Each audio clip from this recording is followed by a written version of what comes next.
सर्वसामान्यांच्या हक्काचा आवाज जागर जनस्थान। केंद्रात काँग्रेस सरकार असताना जे निर्भया कांड घडलं त्यावेळी भाजपने 21 दिवस संसद बंद पाडली होती।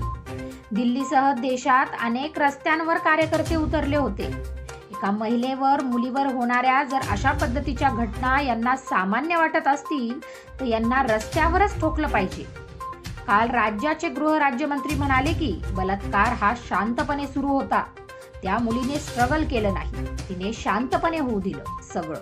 मग आम्हाला कसं कळणार महिलांवरील अत्याचार संदर्भात मंत्री किती असंवेदनशील आहेत? मग बलात्काराला राज्य मान्यता द्यावी, कॅबिनेटमध्ये असा ठराव मंजूर करावा। विरोधी पक्षाने आवाज उठवला म्हणून तर पोलिसांचा फौजफाटा रस्त्यावर उतरून आरोपींचा शोध घेतला। संजय सावकार हे मंत्रीच आहे, अशा घटना होत असतात असं ते म्हणतात। आमच्या आर पाटील यांनी बडे शहर में छोटी घटना होती है असं म्हटल्यावर त्यांना राजीनामा द्यावा लागला होता। संजय सावकारे आणि योगेश कदम यांचा राजीनामा घेतलाच गेला पाहिजे।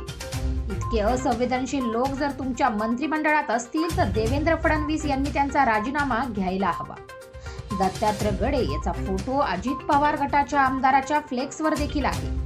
मी याला राजश्रय म्हणणार नाही, असे लोक कुठेही घुसतात। कायद्याची सरकारची भीती त्यांना राहिलेली नाही, सरकारचा धाकच राहिलेला नाही। सरकारच्या आणि पोलिसांच्या मदतीशिवाय कोरटकर पळून गेला का?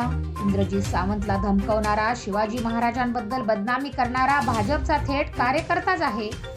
कोणी म्हणतात मध्य प्रदेश, कोणी म्हणतं इंदोरला, तिकडे भाजप सरकार आहे, त्याला राजाश्रय मिळाला आहे, असे घनघनाती आरोप संजय राऊत यांनी केले आहे। स्थानकामध्ये संजय सावकारे म्हणतात की देशात अशा घटना होतच राहतात। देशामध्ये अशा घटना होतच राहतात बलात्कारासारख्या, बरं का। मग केंद्रामध्ये काँग्रेसचं सरकार असताना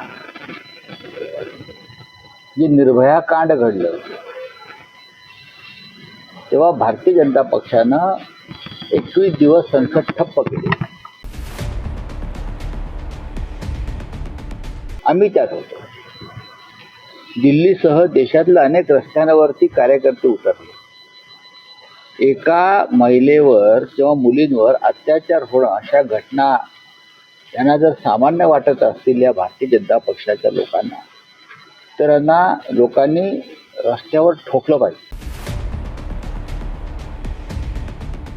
काल राज्याचे गृहराज्यमंत्री असं म्हणत होते पत्रकार परिषदेत की लक्षात कसं आलं नाही, त्यामुळे बलात्कार फार शांतपणे सुरू होता। हे योगेश कदम गृहराज्यमंत्र्यांचं वक्तव्य आहे। त्या मुलीनं म्हणे स्ट्रगल केलं नाही, तिने शांतपणे होऊ दिलं सगळं, मग आम्हाला कसं कळणार, असं पोलीस खात्याचे राज्यमंत्री म्हणतात। म्हणजे बलात्कारासारख्या किंवा महिलांवरील अत्याचारासंदर्भात या सरकारचे मंत्री किती असंवेदनशील आहेत, किती बेफिकीर आहेत। कोण म्हणतं अशा घटना होत असतात, मग बलात्काराला राजमान्यता द्या, सांगा मोदींना। या देशामध्ये बलात्काराला आम्ही राजमान्यता आणि लोकमान्यता दिलेली आहे, अशा घटना होतच असतात। त्याच्याविषयी एवढा गोंधळ करण्याचं किंवा पोलीस कारवाईची मागणी करण्यासाठी लोकांनी रस्त्यावर उतरण्याचं कारण नाही। हे सरकारनं, राज्याच्या मुख्यमंत्र्यांनी सांगावं ना, आणि कॅबिनेटमध्ये तसा ठराव मंजूर करावा। विरोधी पक्ष कुठे कमी पडतोय का या संदर्भात आवाज उठवण्यात? कुठे? अजिबात नाही। विरोधी पक्ष कशाला आवाज, विरोधी पक्षानं आवाज उठवला म्हणून तर 400 पोलिसांची फौज गेले 3 दिवसापासून फिरते ना।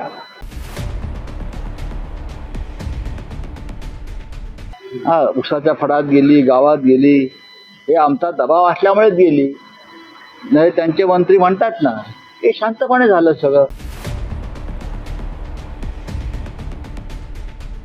बलात्कार हे शांतपणे झाला ही सांगण्याची गोष्ट आहे का? बलात्कार शांतपणे झाला म्हणे, स्ट्रगल नाही केलं त्या मुलीने। स्ट्रगल करणं म्हणजे काय? त्या मुलीचा गळा दाबलेला आहे, त्या मुलीचं तोंड दाबलेलं आहे पहाटेच्या ह्याच्यामध्ये, आणि तुम्ही जबाबदारी त्या मुलीवरच झटकताय। इतकं हे असंवेदनशील सरकार या महाराष्ट्रात आलेलं आहे आणि संजय सावकारे नावाचे ते मंत्रीच आहेत मला वाटतं. अशा घटना होत असतात. आमचे R.R. पाटील यांनी 26/11 बॉम्ब स्फोटाच्या वेळेला असं एक वक्तव्य केलं होतं की बडे शर्मे अशी छोटी छोटी घटना होतीये, तेव्हा त्यांना राजीनामा द्यावा लागला. या संजय सावकारेचा आणि या गृहराज्यमंत्र्यांचा राजीनामा घ्यायला पाहिजे. मुख्यमंत्र्यांनी राजीनामा घेतला पाहिजे. इतकं असंवेदनशील व्यक्ती जर तुमच्या कॅबिनेटमध्ये असतील तर देवेंद्र फडणवीस यांनी राजीनामा घेतला पाहिजे. या लोकांना त्यांनी दाखवलं पाहिजे समाजाला की मी खरोखर या बाबतीमध्ये कडक आणि कठोर आहे. त्याचा धाकच राहिलेला नाही असं जे मी म्हणतोय. आता तो कोरडकर नावाचा एक प्राणी पळून गेला. सरकारच्या आणि पोलिसांच्या मदतीशिवाय तो पळून गेला का? इंद्रजित सावंतला धमक्या देणारा,